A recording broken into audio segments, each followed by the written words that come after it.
This is RJ Carbone, and you're listening to BD4. Anthony for three. Bang! That one goes down. This one by Mattingly. Oh, hang on to the RJ Barrett does it again from downtown. He is just tearing the Orioles apart. It's good. Randle gets the bounce, and he ties the game. Houston ducks under. Got it! With 8 tenths left. Up and ran. Slam the other way for Aaron Judge. Penetrates, creates, and showing some dexterity as well with the left hand. Yankees win. The Yankees win. All right. Another loss.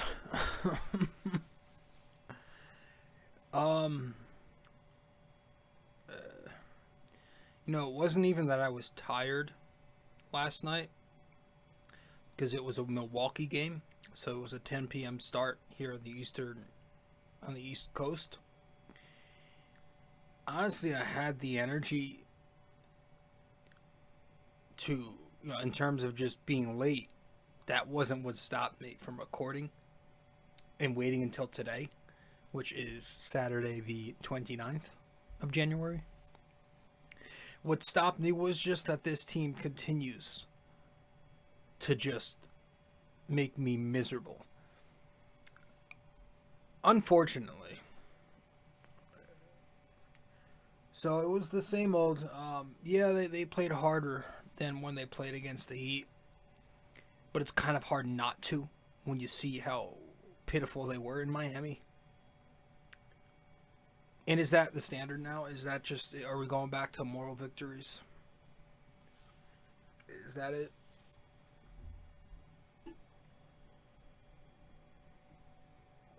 So they lose again. And I guess we'll talk about it. Now in this episode 315, we're not only going to be talking Knicks, but it's MMA Saturday. It's MMA Saturday. We'll be talking about UFC 270. Obviously, there was no event tonight. But later in the show, we're going to have a couple of guests on. I'll put that in there once we have our conversation. We haven't gotten together yet, but I'm definitely going to have at least one guest. Anthony should be here, and then maybe a couple of others. We'll talk about 270 and what's to come, because there's a lot coming too in the UFC. So MMA Saturday as well as Knicks-Bucks recap. Those two things are going to be the topic of conversation for this episode in two different halves. But we'll start with the Knicks. Yeah. So before we get into everything, the usual boring stuff, you can fast forward if you'd like. Be sure to subscribe to this show.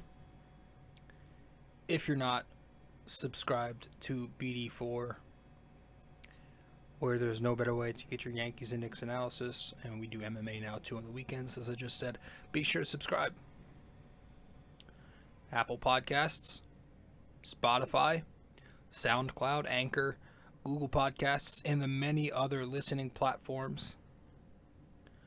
You can also watch the video format of this podcast on YouTube. So subscribe there if you want to watch the podcast.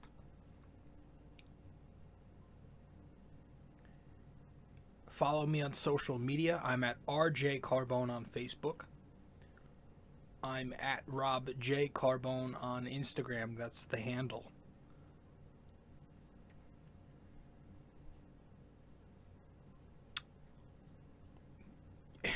Sorry. It's just draining me. Just completely drained from this team. Because of this team. But don't worry. I will not go on another hiatus like I did when the Yankees drained me mid-season 2021. But I'm just going to be fighting through this instead. So let's head to our first break. And when we return from break, we'll get into this Knicks-Bucks game, talk about some important matters, and all that stuff. Stay with us. Hey guys, so I've noticed that only a small portion of you who watch BD4 on YouTube are actually subscribed.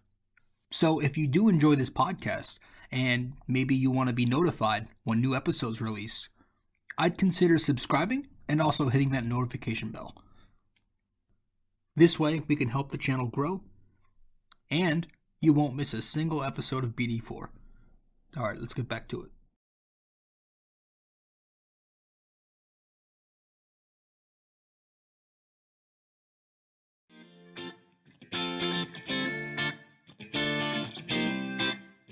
So, if you guys want to follow me on social media, be sure to do so right now. I'm on Facebook at rjcarbone, and I'm also on Instagram at rjcarbone. Once again, if you want to find me on Facebook, that is rjcarbone. Instagram at robjcarbone.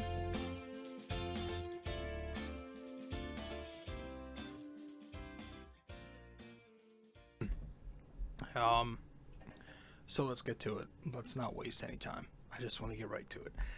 The Knicks, concluding their 3-game road trip, going into Milwaukee, having lost 2 in a row at the time, was it? I don't know. Don't really think I care anymore. They just continue to lose. And this one was another loss. They took this loss 123-108. Let's pull up the stats real quick here on the screen. All right. Yeah, it was, again, it was an expected loss, especially when Thibodeau made, once again, 0.00 changes into the starting lineup.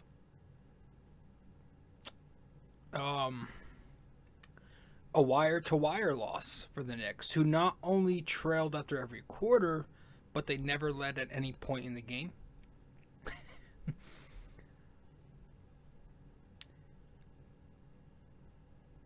Knicks had 10 fast break points. The Bucks had 19. That had a lot to do with it. But once again, the free throw game, there was a huge disparity. It's become, I want to say middle school caliber at this point, but honestly, that's not being fair to youth basketball because I really truly believe they can put up a better performance at the line. The Knicks shot 57% on their foul shots, and they took 28. 57%, 28 free throw attempts. Meanwhile, Milwaukee shoots 31 free throw attempts, and they shoot 87%. Mitchell Robinson goes 1 for 6, which sadly was not shocking. Every time he goes to the line, every time last night he went to the line, I said to myself, he's missing both, and he practically did. It's funny. I remember when fans, I think I mentioned this once or twice, fans were geeking out because he started his career shooting 71% at the free throw line in his first 10 games of his rookie season. I remember the exact number. And I was kind of buying into it. All right, maybe there's something. Clyde kept reminding us, oh, he's not a bad free throw shooter. And then there was the whole shooting 3-pointers in an open gym a couple of years ago. So people are actually thinking this guy had an offensive package outside of rim running. But his shooting is absolutely egregious. 1 for 6 last night at the line. He tried defending Giannis as best as he could too. So I'm not going to rip him for this one. But you can't go 1 for 6. I don't care who you are. You don't go 1 for 6. Shaq, Steph, I don't care. Giannis poured in a casual 38 points, 13 boards, 5 assists. Shoots like, 60-something%, I think. Meanwhile, our franchise guy drops 9 points. So, that was nice. But as you can see, if you're watching the podcast on the screen here, Evan Fournier leads with 25 points. Fournier, a game after calling out Thibodeau, basically, in his press conference about, needing to switch up the game plan, their attack on offense with the mismatches, and, they're switching on the other end. He goes out and drops 25 points, 7 rebounds, goes 10 for 19, shoots 5 for 12 from deep. Has himself a good game. RJ Barrett poured in 23 points. And leading the bench in points, Quentin Grimes. So there were some positives. But in the end, the Knicks can't get it done. The Knicks were 35% on 43 point attempts. The Bucks 33% on 43 3-point attempts. So they were even there, and the rebounding was fairly even. The Knicks 45 boards to the Bucks 47. So all in all, to me, it came down to the free throws, and the Bucks, their pace and transition play was too much to handle, despite us keeping up on the arc and on the glass. I will say the Knicks starters, the starting unit, actually did a better job tonight of at least at times slowing down the pace to their own for a little bit. I know they're very slow pace, and they actually slowed Milwaukee down and made them play half-court ball too. Statistically, the starters were better than the bench, plus-minus wise. They were -2 to the 5-man benches, -73. Now, I don't think it was that big of a difference, because the plus-minus can be deceiving, but I do think they did put in a better overall effort. Outside of Julius, I thought everybody else had their moments or played well. And then tonight's indicative play, maybe we'll have it or last night, maybe we'll have an indicative play of the night every night now, because it feels like there is one. Tonight's indicative play was that Giannis overhead bounce pass out of a trap, leading to a Grayson Allen 3 from the weak side. It was ridiculous. It just perfectly, we get one of those nightly. We really do. One of those microcosmic possessions that just perfectly depict the Knicks 2022 season. So that was the one for this Bucks game. Out the gate, the first quarter, it was an outstanding start. Julius Randle turns it over. Ex-Knick Bobby Portis answers back with a corner 3-point make. Randle's efforts early were pretty egregious. Didn't score most of the first half. And his defense was incredibly lazy. The Bucks kept raining transition 3-pointers on us. Portis right away. Then Giannis hit one. It's 5-0 out the gate. So we're at 6-0. The Knicks finally got something going when Kemba started pacing the offense, and Fournier found his rhythm with a couple of buckets early. Robinson was heavy on the boards. So the Knick offense was working early. They had 30 points in the first quarter, but the Bucks were just moving way too fast. Full court pace, incredible ball movement in the half court. They had 10 assists on 16 makes, so they won the first quarter 39-30. Second quarter, you had the early Nerlens Noel flagrant foul that was reviewed. Then Milwaukee just continued to rain 3-point makes on us. Our defense was pitiful. The Bucks had 50 points within the 9-minute mark. 9 minutes and 3 seconds. They had 50 points. So 14 minutes and 57 seconds into the game. Am I right there? Yeah, 14 minutes and 57 seconds into this entire game. Milwaukee's already got a 50 spot. The Knicks were still going offensively, led by the bench once they came in. Burks with an early basket in the second, and then a few baskets from Grimes and Obi a little later on. Had Grimes knocking down, I think, 3 triples in the second quarter. Then Toppin getting creative off the dribble for a couple of slams. And the Knicks did wrap it up with RJ getting on the board some, and then Randle finally getting a pair to fall in succession. Finishes with 4 or 5 points maybe at the half. And it's also worth noting the Knicks defense did step up as the quarter progressed. After those first couple of minutes, they kind of figured it out, at least for the second quarter. They entered halftime down 67-63.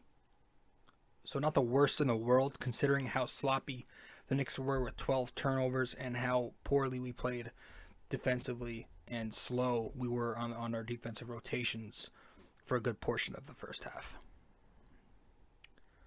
So to be down 4 points wasn't the worst. Third quarter comes. The offense slowed down for each team in the period. It really did. The Bucks were just 1 for 9 on their three-point makes. The Knicks stopped turning it over. They were getting more possessions in, but they stopped hitting their shots as the rate slowed down for them. They did get a few more baskets from Fournier, then RJ and Randle getting some more to fall. But that was it for Randle's night. He didn't score any more after that. Didn't shoot anymore. And Burks lays one in to cap the third quarter off. The Knicks enter the fourth, down 5 points. And in the fourth quarter, Burks gets another one to fall at the top of the period. This one from 3. The Knicks pull themselves within 2 points. Very close, right there. But that was as close as they get. They never led. Giannis gets hot. He throws down a dunk. Then knocks down a pair of fluky jump shots. His jumper was even going last night. The Knicks defense lost its way again. Slow on rotations, as I mentioned. Guys were just missing assignments, and the Bucks killed us on the glass in the fourth quarter. They destroyed us on the glass, going 20 rebounds to 8. 20 to 8 in the fourth quarter alone. That's horrible. The Knicks they were down 16 points, and then midway through the fourth, they pulled it to I think it was a 2-point game again, or it was close because they had another fake comeback where RJ was hitting some free throws, and then outside of that, you had Fournier with a pair of 3-point makes. It was an 8-0 run. The Bucks were missing. We had a slim window there, but Budenholzer calls a timeout. And they answer back strong with a big run to close out the game. And that was it. The Knicks lose. They've now lost 6 of their last 7 games. So since that span, remember that span where they were looking pretty hot? Remember those days? It was 9 out of 12 since Christmas Day or some shit like that. That was fun. Actually, I don't think we've had a single lead once in the past 2 games. I think we've been trailing for 96 consecutive minutes. Ain't that something? Holy shit. My goodness. It's just your same typical things, man, and we'll go over it as soon as we get back from break. Stay with us.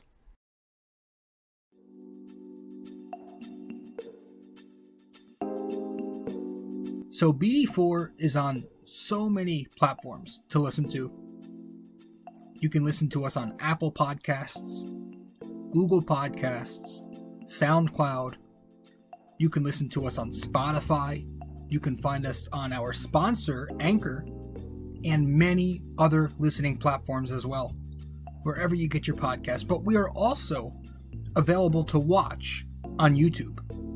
So if you want to watch us on YouTube, go subscribe there.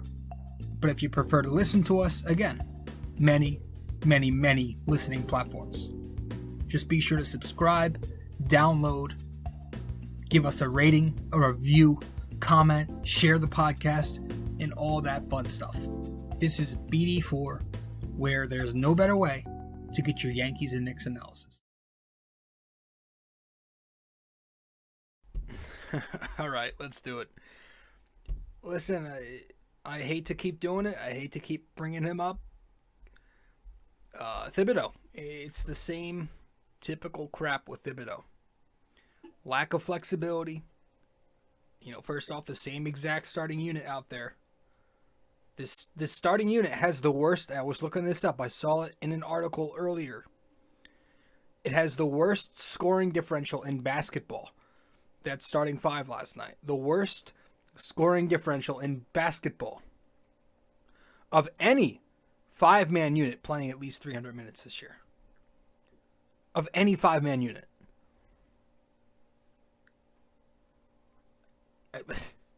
So, does that not warrant a little small adjustment? Like, can Grimes can he get a crack at the 2 guard, please? Some nights he's their only shooter and or perimeter defender out there. He was great last night. He's going to make rookie mistakes. But, I mean, how often do we say with Kemba and Fournier that they're the only shooters and perimeter defenders out there? We certainly don't say that often. Kemba had another tough night defensively last night. You know, he was undersized again versus Holiday. That's a big problem with him. He's just undersized. But he continues to also make some very bad rotations. Second quarter comes, and this was more on the bench. The Knicks' second unit allowed, there was like a span where 4 possessions, on 3 of them, the Knicks' second unit allowed 3 3-point makes in 4 possessions. So Thibodeau calls a timeout, but once again, after the timeout, how often do we see it where he reinserts the same exact lineup? It's purposeless. Also in the second, Obi, again, same shit. He comes in, he's a spark plug. He does that fake, he fakes that dribble handoff, throws down the slam, couple of dunks in there. Now he did get an extended look in the second quarter, but overall, Obi Toppin just 14 minutes in a game where Randle was once again horrible. Now Obi did have a couple of mistakes. He had a few early leakouts, and that hurt us on the break some, and that hurts our rebounding sometimes. But other than that, he was pretty good, man. He was good enough to warrant more than 14 minutes. It's every game. I don't know why I try and... I don't know why I think it's going to change. What does interest me is we are hearing these Randle and Obi rumors at the same time. Thursday, you hear that the Knicks are quote-unquote open to shopping Julius. They're open to shopping Julius. And then on Friday, yesterday, before the game, you hear that they're set on keeping Obi and IQ. So maybe that's the sign of a change in plans here. Maybe they're going to keep their number 8 draft pick from the lottery last season. I don't know. And try to do something at the deadline with Julius, who Randle plays an entire 37 minutes. He was a no-show defensively. Now, he did have 11 rebounds. Hooray. But that's the standard. There's still no activity. Offensively, 9 points, 3 assists, 4 turnovers. Now, he wasn't struggling.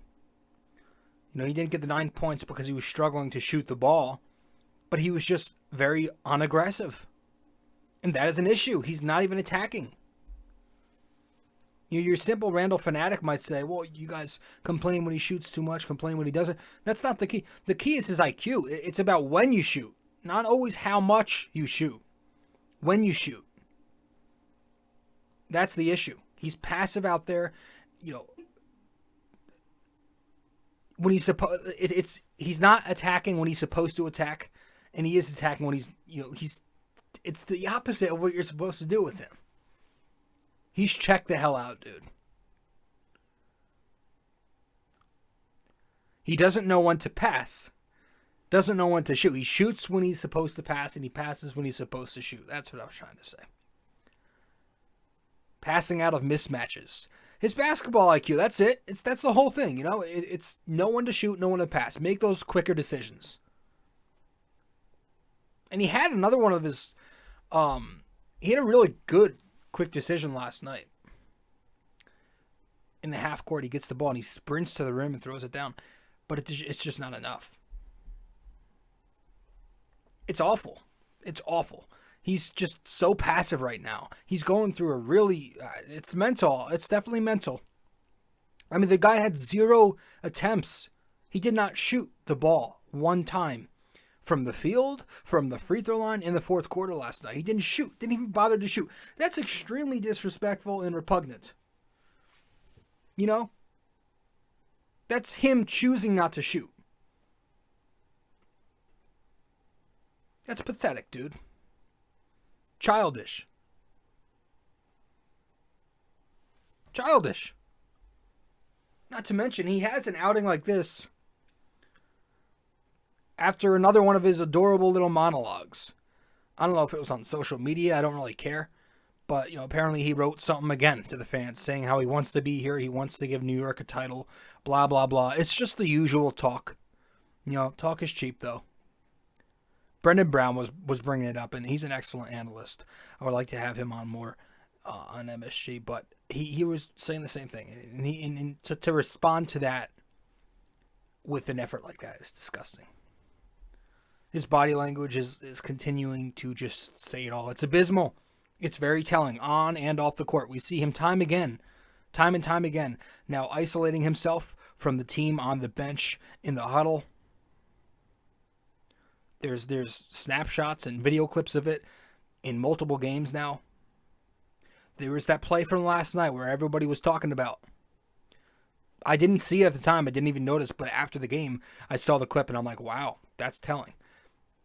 I was just checked out. I didn't notice it live, but apparently, you know what? I have it here. I'm not lying to you. Let's see if I can get it up. Here it is. Right here.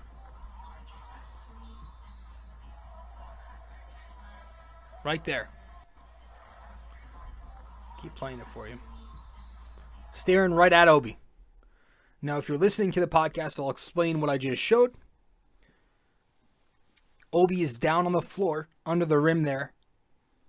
Randle clearly sees him, staring right at him for a couple of seconds. Refuses to pick him up, turns his back. And if you know anything about basketball, if you'd even played a game of rec ball, one game of rec ball in elementary school, one of the first things they teach you, that's a cardinal sin, what Randle just did. One of the first things they will teach you is you sprint. No matter where you are on the floor, if you see your teammate fall, and he saw him, you sprint to help your fallen teammate and you help him up. That is one of the things they teach you from the get-go. So I don't want to hear jack from any apologist out there. That's nothing that you can get away with.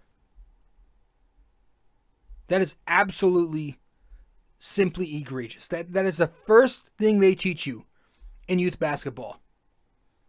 Elementary school, I learned that shit. Your teammate falls down, you sprint to help him up.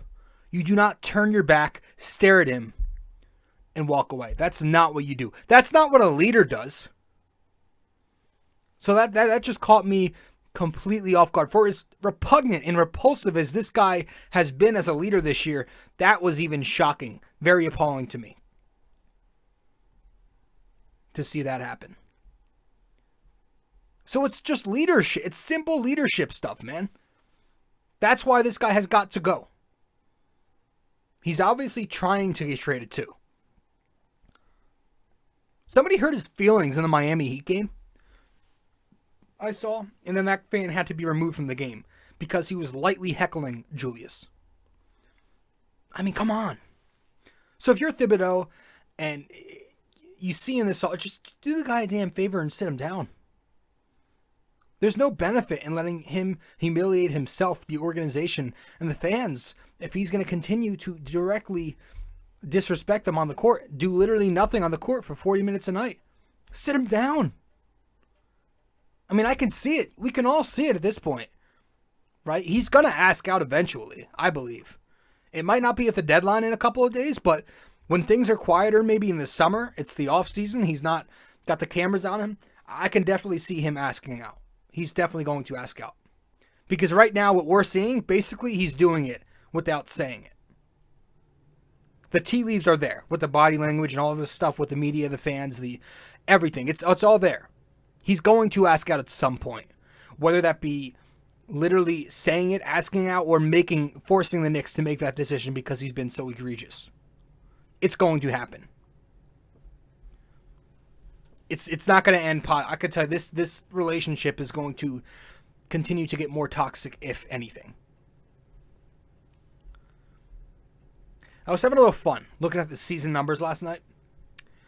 His shooting stats, Julius, compared to Giannis, who's not a shooter, Giannis is 35% on his threes this year. And he's taking 1.5 per game. He's being smart with it. Julius is launching 5.4 per game. And he's 31%. Those attempts say a lot. Giannis, 38% on his mid-range, 3.1 attempts. Randle is 33% on 4 attempts a game. So a guy like Giannis, who's known as a poor shooter, is having a better year shooting. But he's also being smart with how many jumpers he takes. That's it. I just wish Randle was a little more sophisticated with the ball.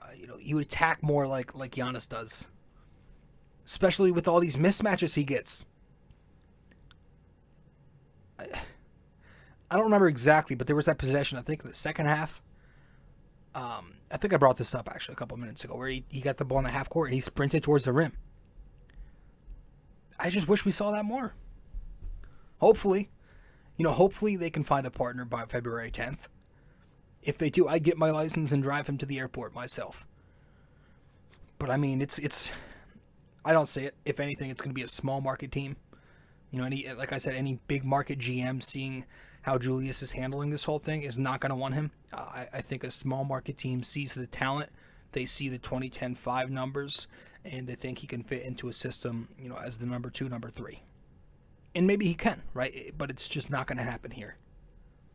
So I don't understand why Thibodeau is continuing to try and force this on us all here.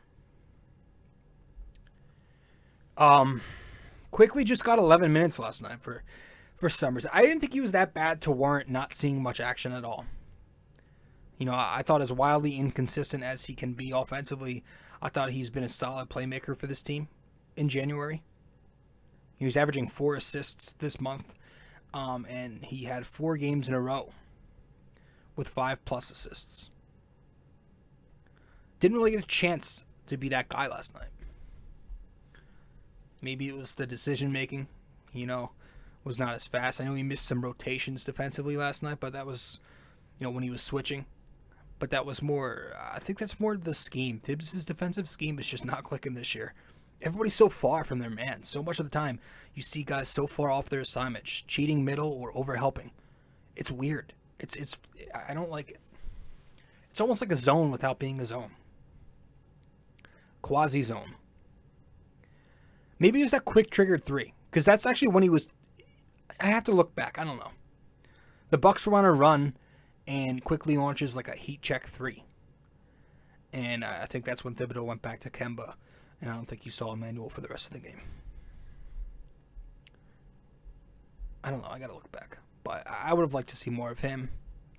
I would have liked to see more of that Fournier Grimes combination on the wings. 2 of the best floor spacers on the team statistically. Grimes leads the team 40% shooting, and I think Burks and Fournier right behind him. Now, Fournier, I know he sucked this year, but he can still shoot. It's ridiculously inconsistent for a guy making $73 million, but he can shoot, and last night he was shooting. He scored 25 points. He led the starters. Grimes led the bench. So I felt they should have been out there more together. And Grimes is always, what I love about him is the defense, of course, but he's always ready to shoot. He frees himself open off the ball so quickly and free and fast, and he gets his feet set right away, and as soon as he catches that, he's firing it. He's firing it. You gotta love that about the kid. You gotta love that. It was good that we saw some more Cam Reddish minutes. Cam Reddish was outstanding in 0 minutes last night. Practicing his layup form from the bench. Yeah. I don't know, man. So he's been healthy for 5 games now. But all he's had was a couple of possessions last Sunday and then 10 minutes of garbage time play the other day. So what's really the plan here with this kid? I understand that it's only 5 games. I understand the news of the Knicks, trying to move all their vets might be to clear some time for someone like him. But if we're looking at it in that aspect, where, from the organization's point of view, where they're still trying to compete, they're still just 1 game out of the play-in statistically, they still think they have a shot at making it. And that's their idea here. They still want to compete. They're letting you know this. So if we're looking at it from that point of view, where's the excuse to not play the kid? Because Burks, outside of last night, has been awful for about a month now. Fournier has continued to be inconsistent all season long. Kemba is a defensive liability who has to go off offensively to make positive impact, and that does not happen nearly enough. So you're telling me there's absolutely zero room for Cam Reddish out there? And nobody's saying the veterans have to play 0 minutes per game, but I'm just saying shave a few minutes off. Shave a few minutes off from some of these guards. And give Cam Reddish at least 7 to 10 minutes in the meantime before you move these guys out of here. And who's to say all these veterans are going to be gone after Feb 10th? I mean, I know we see the rumors,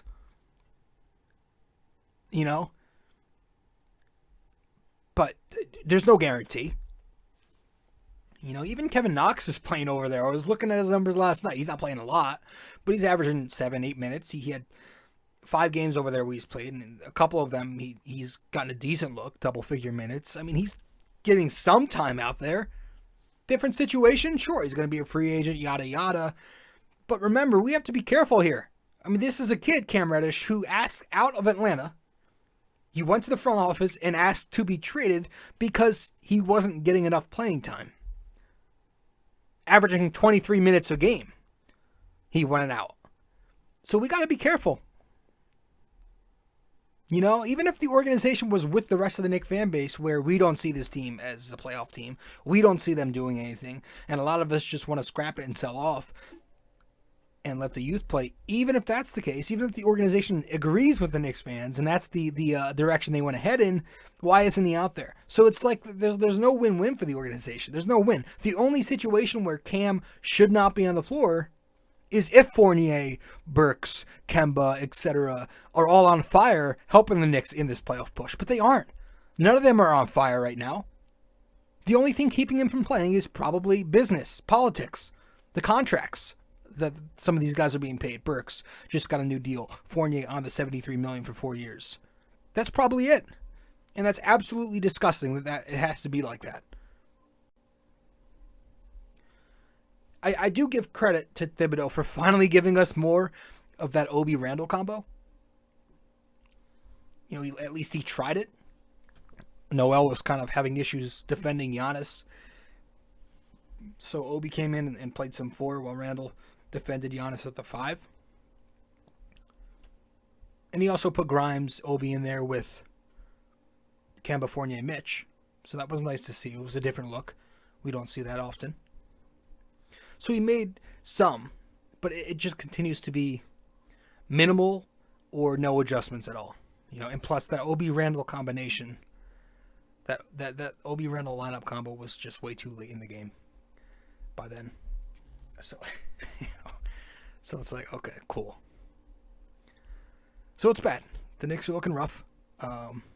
Hey, Kenny Payne might even leave us now and take that Louisville job. So it's Woodson last year and Kenny Payne this year. So the only bright spot right now, I would say, is RJ Barrett. He's balling out. Had another good one last night. He scored 23 points. 4 boards, 3 assists. He did not shoot well. He was only 6 for 20. But he still managed to get on the board because he was getting to the line and hitting his free throws. 8 for 10. It's good to see the 8 for 10 there. And also got a few 3-point looks to drop. Does have to start finishing better, though. He's got to improve his finishing. Obviously, he's right hand, and it's a lot of decision-making on the fly sometimes, and I don't always love those tough floaters he takes when he picks up his dribble. But, hey, you got to keep working, and it's a good positive that he's still scoring these points, even on nights where he's struggling. RJ Barrett just a few months ago, these are 7-point outings. If he's shooting 30% from the floor, he's not scoring 23. He's scoring 7 points. But now he's remaining aggressive, and he keeps attacking. Keeps attacking the defense. So that's the positive. I guess is that RJ Barrett, during all this mess, is at least hopefully growing. I don't want to say he's growing yet because we've seen it before. But at least he's playing competitive ball, and he's one of the few bright spots. You just got to give the keys to him, man. But I don't know if that's going to happen with Julius here. So that's it, guys. That's all. We want to... I want to get to the next part of this episode where, again, I'm going to have a guest or two on where we're talking UFC. First, we're going to head to break. When we return from break, we'll finish this part of the episode off with the NYY-NYK question of the day. And from there, we'll get to the second half of the episode. Stay with us. Hey guys, I hope you're enjoying this episode. But first, I also want to let you know I have another blog. The blog I'm writing for is on ultimatesportsnetworks.com, titled The Bomber Bacher Blog. If you want to go subscribe to this blog, you should do so using my promo code 6A2841ERJC. Using that, you'd get a discount $7.99 a month to get the best Knicks and Yankees opinionated content around.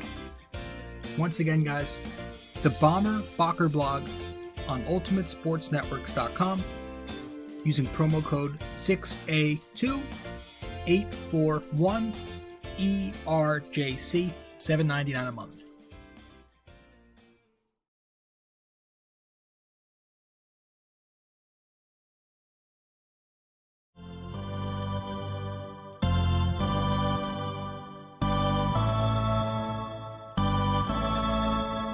All right.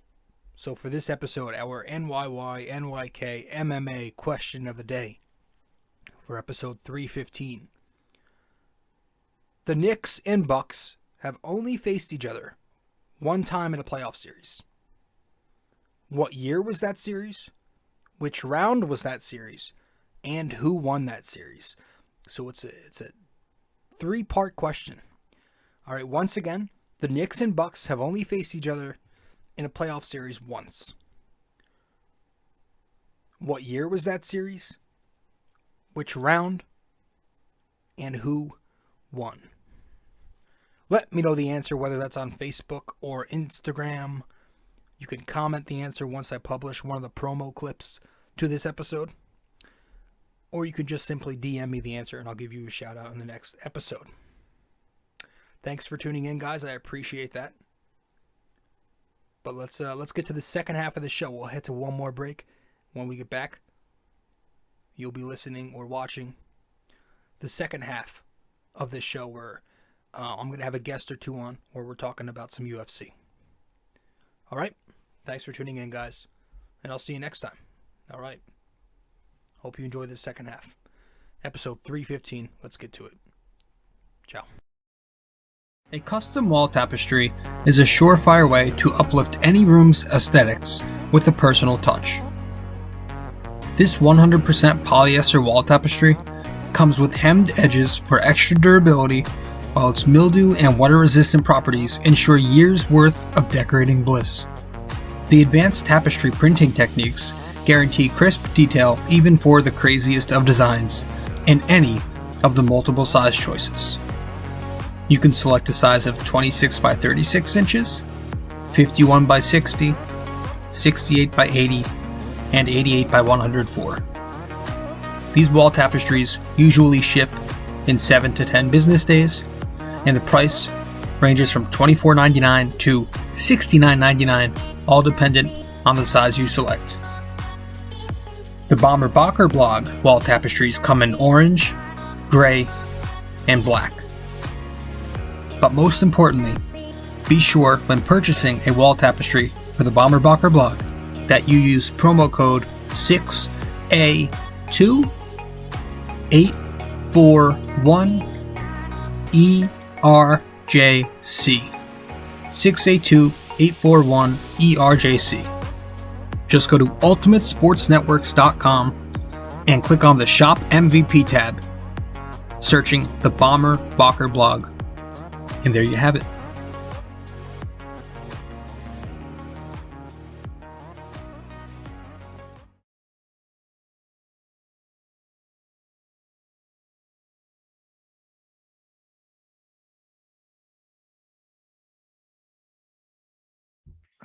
Yes.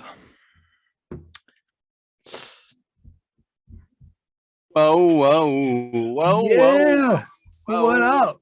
Whoa. Robert. Kevin? Oh, you got me all hot and bothered. Oh yeah? Mm. We got little boy in here too. Who's that? Littleford. Where's he at? I'm gonna invite him right now. You better tell him the ground rules. He knows that he should know by now. Shit. Tell him the ground rules there, bubba. I'd let you down. I was not able to watch the fights. It's all right. We'll talk about we have a lot to talk about with the upcoming ones. So Let me see. Did Rodolfo Vieira win? I have no idea. I'm gonna look. I didn't see him on that card. Are you sure? He was on the prelims. I was watching the prelims.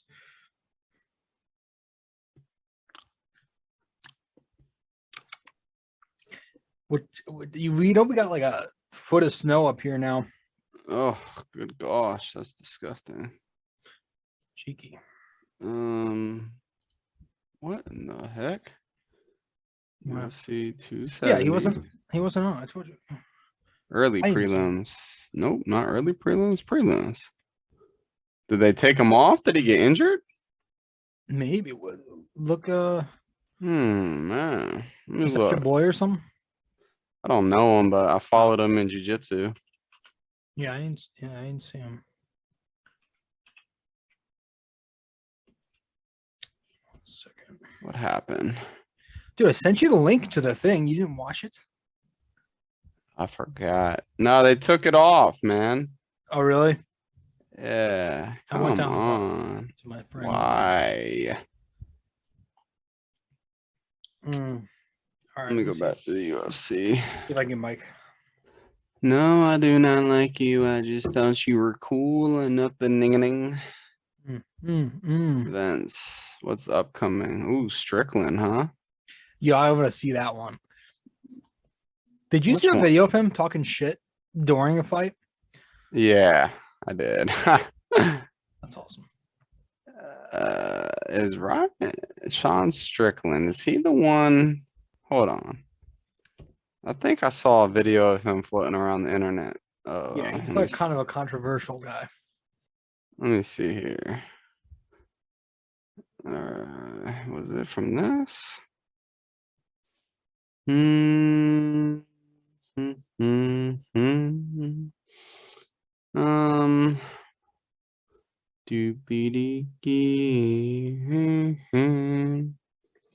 for Mike. I don't know if I can find it.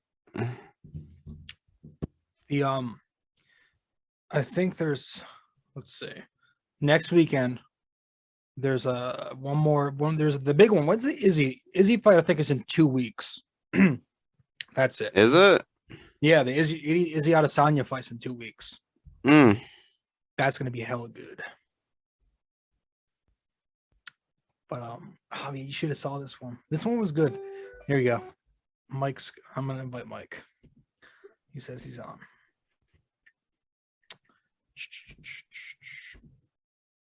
Oh yeah.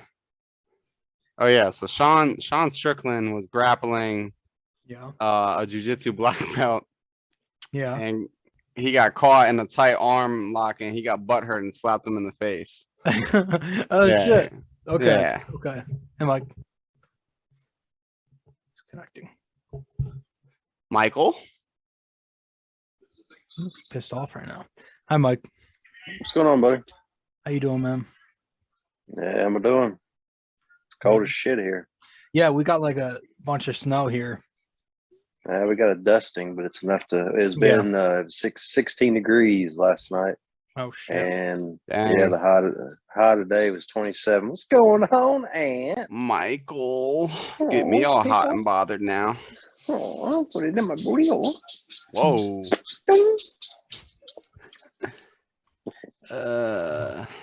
Mike, I'm just ready for this Colby Covington fight, bro. That's it. That's gotta be March. It's right around the corner, dude. It's almost a month away. Oh, I can't wait. Yeah, and then you got Adesanya Whitaker, which I think a couple of weeks, right? Yeah. Yeah. Oh my god, that's gonna be good because that's a good card. I think Derek Lewis is on that one. Tuivasa, Yep. Cannonier, Brunson. That's another fight on that same card. Is he? Oh man, I don't see him losing. Nobody's shown me that they could beat Adesanya yet. So yeah, I mean, other than when he went up that weight class, but yeah, I mean that's almost to be expected. Yeah, I mean, who was the closest to beating him? Only one dude beat him. It was the big Polish motherfucker, John Blachowicz. Yeah. Oh, Derek Lewis is on that card, bro. Yeah, Derek Lewis. Yeah. Oh man, Tuivasa. And Brunson. That's a good card, dude. Yeah, it's a couple weeks too. It's coming up. Oh man, I'm gonna have to watch it. You're gonna have to send me that I'll link. send you the same. Oh, link. Alex Perez is fighting on the prelims. So, Mike, you said I don't remember what you said. Did your shit work last weekend? It didn't at first. They kept shutting it down, and then But you saw the final. I went to crack. Yeah. Oh yeah, I was able to get it working after the second fight, so I saw the last like 4. So the Brandon Moreno fight. I didn't agree with it. Did you think it was a robbery though, or do you just think it was close? I think the best case should have been a draw again, but I don't think. So here's the thing, and I've watched it in past championship fights. The champion will get beat up quite a bit, but you've got to show the judges that you can beat the champion, actually beat them, not just touch them as much as they touch you. Yeah. And I've watched fights before where they didn't crown a new champion because they didn't prove they could beat them. I can't remember the fight. And but yeah, I didn't agree with it. I don't think he showed that he could actually beat Moreno, especially the history. I mean, Moreno he's had his number every time, and he's gotten better every time. I mean, Figueiredo definitely looked better than when he was supposedly sick the last fight, but I don't think he deserved the belt. It was a close one. It was really technical. It's definitely one that I think we're gonna see again. This might be the first time. Oh yeah, they've already fight. Called the fourth one. Yeah, this is gonna be a 4-fight series for the first time. But he did get dropped a couple of times. But I do think that Brandon also had some good moments in that fight. They were trading punches for most of the thing. I just think it came down to the later rounds, maybe where Moreno kind of ran out of gas. But I don't know. I think it could have went either way. I really don't think it was that big of a. I don't know. A lot of people think it was they're just calling it a straight up robbery. I just think it was a close fight. I don't know. Like I said, I think I would have been happy with a second draw because honestly, I mean, it wasn't as epic per se as the first draw. I mean, that's like the fight of the century. Yeah. But still, I still did not see enough from Figueiredo to deserve to say he beat the champion. I think he stumbled him a few times. He dazed him a few times, but I don't think he showed a couple takedowns. 100%. Yeah. But I mean, I don't know. I'm not saying he was 100% robbed. I think it was. I mean, honestly, 51-49. I mean, that's as close as that fight was. It was close. And it was better than it was a much more entertaining fight, I think, than a lot of people said other than the main event, which wasn't that good. I mean, I thought it was. I mean, I know a lot of people expected the main event to be a slugfest, but I thought it was pretty interesting to see two big ass dudes go grapple for a lot of it. So honestly, as a fan, it was disappointing. But from a technical standpoint, it was a good fight. I mean, he did exactly what he had to do to win, and that's the name of the game, man. Yeah. You see the whole thing with Dana White after? He wouldn't put the belt on him? Yeah, and he didn't go to the press conference either. Because of the ref's decision? No, just he doesn't get along with the whole contract thing. Nagano, yeah. Oh, with Marino? With Nagano. Nagano. He doesn't like Nagano? No, they're not. They're fighting over a contract dispute. It's a big thing. Oh wow. He might just go to boxing once he gets the surgery. I don't know. But yeah, he wasn't there in the to put the belt on him, and then he wasn't there in the press conference. Nagano might switch to boxing. Yeah, that's been a conversation. He's wanting to try out boxing, but of course in the contract, Dana White doesn't let him do anything but UFC, so he's pissed off about that. Right. Well, he signed the contract. I mean, you can't really get mad. That's what I'm saying. Well, I mean, I get it from both perspectives, but honestly, it's nothing different than working at McDonald's and they won't let you work at Burger King. It's a conflict of interest. So I mean, I do get it. And then of course in the fighting world, I mean, if he gets hurt in boxing, they're paying him they're paying him a lot of money, whether he wants to admit it or not. It's just like any pro sports player. Like I think a lot of NBA players, they don't let them go like play in rec leagues and stuff, because if they get hurt, there's $30 million out the window. They've got to pay them to sit because they did something stupid. I think I want to say back when Ben Roethlisberger, remember when he had that motorcycle wreck and he almost ended his career? Yes. I want to say they threatened to release him and not pay him for that because he was being stupid. And I mean, I know it's not law up there to drive without a helmet, but that you have to have a helmet. But I think they even thought about doing something to him. So I get it. Yeah. So Dana White doesn't put the belt on him, doesn't go to the press conference, all because of this contract thing. Well, this is not his first temper tantrum, dude. No. I mean, I still like him as the president of the promotion. I still think he does a good job. I like him as a matchmaker. He gives the fans what they want. I mean, you look at all the other commissioners in sports, dude. He's like a god compared to some of them.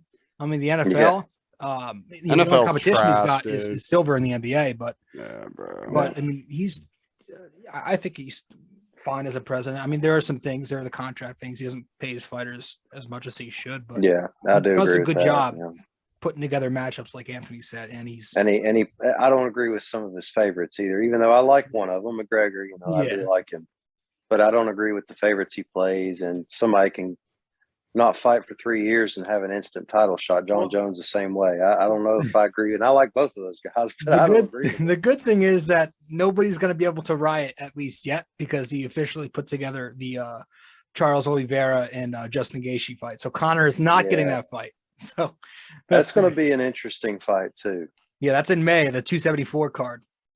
And I'm going for. I'm not a big Gaethje fan, but I'd rather him win than Oliveira. I don't like. Well, I know just something about him. I don't know. A lot of people question, because Justin's ability to fight with grapplers. But then you have to look at Oliveira. He's fighting a violent striker in Justin. So exactly. I don't know. I think Gaethje is going to overwhelm him on the feet, and if he can at least stop the takedowns, he has a good shot. Yeah. If he has good defense, that's going to be the key. Exactly. Let's talk Colby and Masvidal, because I'm watching that for sure. Yeah, dude. I think Colby is going to win this. I think Colby's going to win this. My money's on him. If his trash talk is true, because Colby multiple times has talked about how he would work Masvidal in training, and and I think it's real. Well, too. I mean, but how long ago was that, though? I mean, that was what, 5, 6, 7 years ago. I mean, Masvidal has come a long way. Oh, absolutely. Since then, but I still think Covington, man, he has some power. It's not Usman power, but he's got some power. He's very well rounded. He has great cardio, great wrestling, good hands, good chin.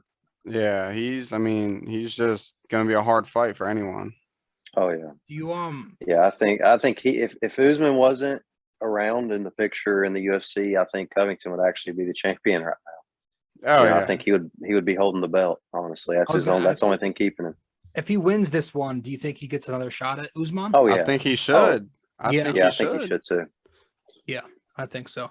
But here's the only thing, like, I don't know. At the same time, you don't really see a trilogy unless it's 1-1.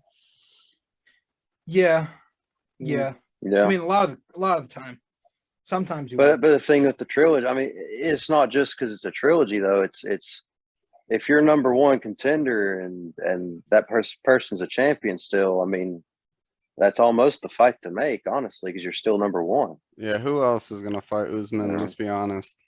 Gilbert Burns, and I know Hamza. I know they're Chimaev. trying to. I think Yeah. I heard a talk about maybe Masvidal getting another shot. Well, You got beat Covington. Yeah, you get. There's he's your got to shot. win, dude. He's lost like 3 in a row now. Yeah. And I know Didn't they fight twice? he fought what? Usman twice?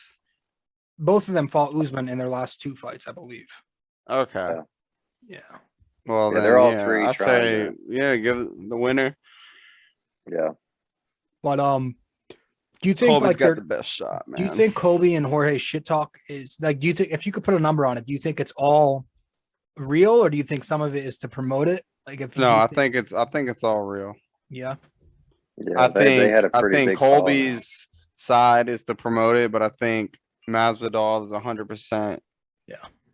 You know, because Colby trash talks everyone for That's his character. Oh, yeah. yeah, but Masvidal genuinely like does not like him.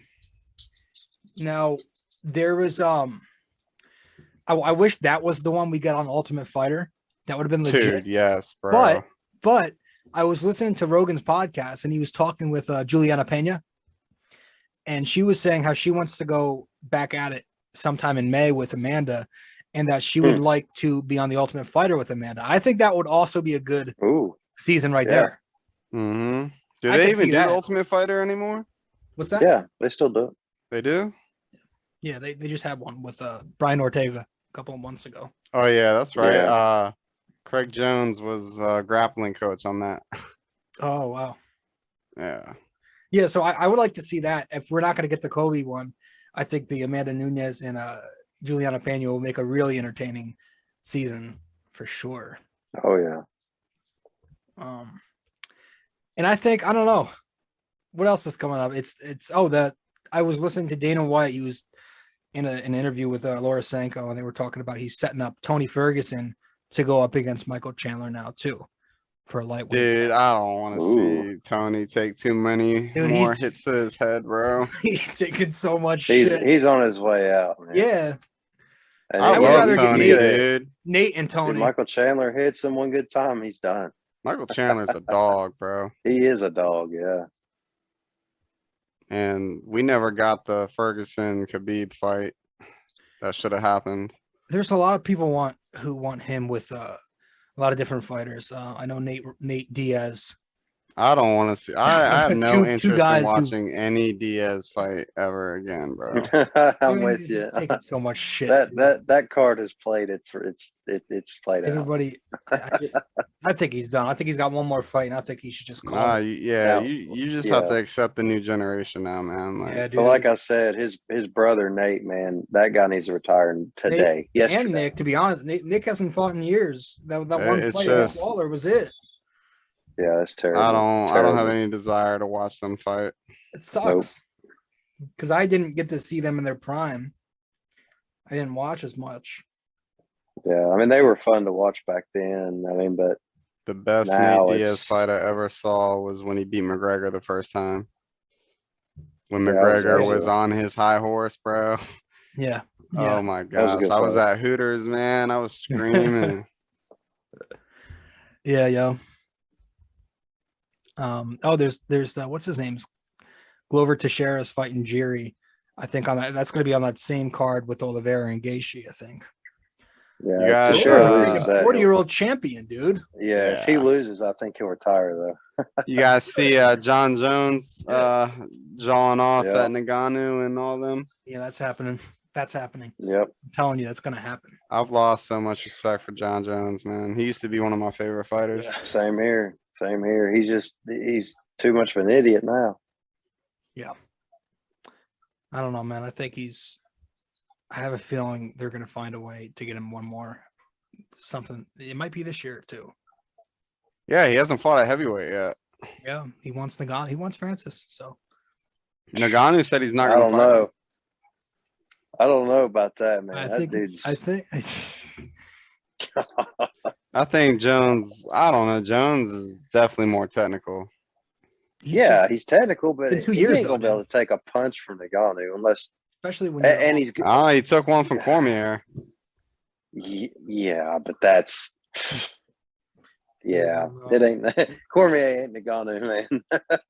Well, Cormier, That guy, I was watching him against Gon, and Gon's a big guy, and Ngannou looked like the Hulk compared to Cyril Gon. I was shocked.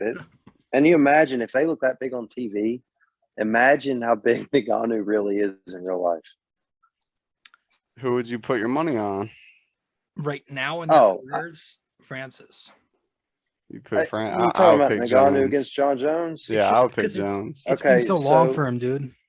Here's the thing. Ngannou is not going to try that same crap grappling with Jones because Jones can grapple. So it's going to have to be a stand-up fight. But I think if Ngannou touches him, dude, he might be able to take one or two, but he ain't going to take that third one. I really don't think so. I think Jones takes him down. This is a shot. But we haven't even seen Ngannou get dazed yet. I mean, he's been hit. I see Jones taking him down and grinding him on the ground, to be honest with you. You think he'll submit him? I could see him submitting him.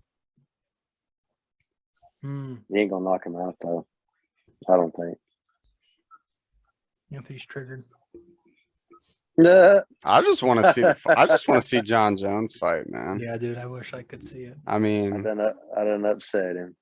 Years are ticking away. I mean, it's gonna get to a point where he's just done. That could also be a good thing for him. He hasn't been hit in a while. Yeah. Yeah. The closest when he fought that Muay Thai fighter, that was pretty. He took a lot of damage that fight. I forgot to bring up the 273 card, which that's a pretty good card too. I think it's Volkanovski, and then he's going up against Korean Zombie. Really? Yeah, that'd be good. And then we got the Jan and then Aljo are fighting again on that same card. They're also targeting Hamzat Chimaev and Gilbert Burns for that card too. Oh yeah, that's gonna be dope. Gilbert Burns is the dog, man. That's gonna be a good card. That's coming up in April. So, yeah, man. They're starting the year off right. Oh yeah, I still say Petr Yan. I think he'll win now. That dude's one of the best strikers I've seen. He is. He's quick. He's so tactical. He's very, very. Yeah. Yep. I don't think. I mean, dude, what's his name? Aljo keeps pushing this shit back too. Yeah. Yeah, well, I mean, he wants to prepare, but eventually you're going to have to fight him. Dude, he was at some point before he went down, dude. He was losing that fight for sure. Oh yeah. All right. Well, thanks for coming on, guys. Appreciate it. Yeah. Oh man, I want to get Dan on here. I want to get Dan. The day you get Dan on here, bro. Hey, Anthony, did you watch that video he sent to you? Yes, I didn't. and I was confused. What was it? Because I'm not clicking on that. I'm not clicking. He sent me a video, and it's just a video of some guy talking weird, bro. Was it a video of him? It looked like no. him. He said somebody sent him that video. Looked like it was him in the thumbnail. You know what? Some random number texted him, and he like responded like, "You've just been reported to like." I don't know, the CIA or something. I forgot what he said. He's always on that shit. Yeah, dude. You remember when he tried it with us? He tried to get me and Mike in trouble once. Federal warrants. Idiot. I said, well, I don't hear him knocking. Saw that shit. Oh man, nothing beats the Dr. Dan, bro. Yeah, that was a good day. That was a good day.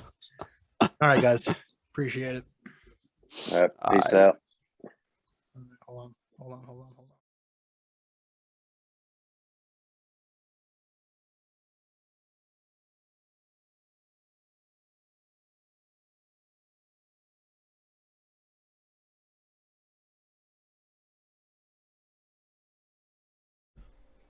All right, guys. So I hope you enjoyed that episode. Once again, this was episode 315. Went over the Knicks in the first, half and then some. First 40 minutes or so.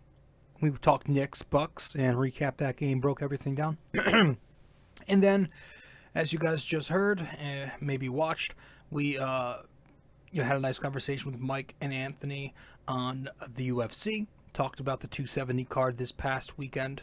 Or last weekend, rather, a week ago. And then we also talked about the number of upcoming events that should be legit.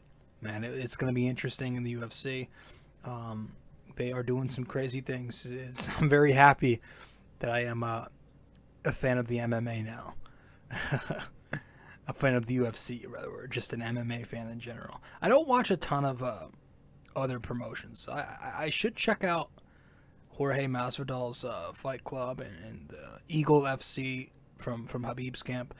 But I don't know, maybe I should. I don't even watch Bellator, to be honest with you. There are a lot of them, but the UFC is definitely the best MMA promotion there is right now. It's on fire, and it's only going to get better. So I hope you enjoyed the episode. Hope you enjoyed a little UFC talk, and maybe you stayed for the whole thing. Maybe you just checked out the Knicks episode, or the Knicks part of this episode, and now you're coming back somehow.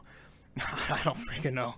But I hope you enjoyed whatever you did listen to, watched, and I'll see you in the next episode, guys. All right. Ciao.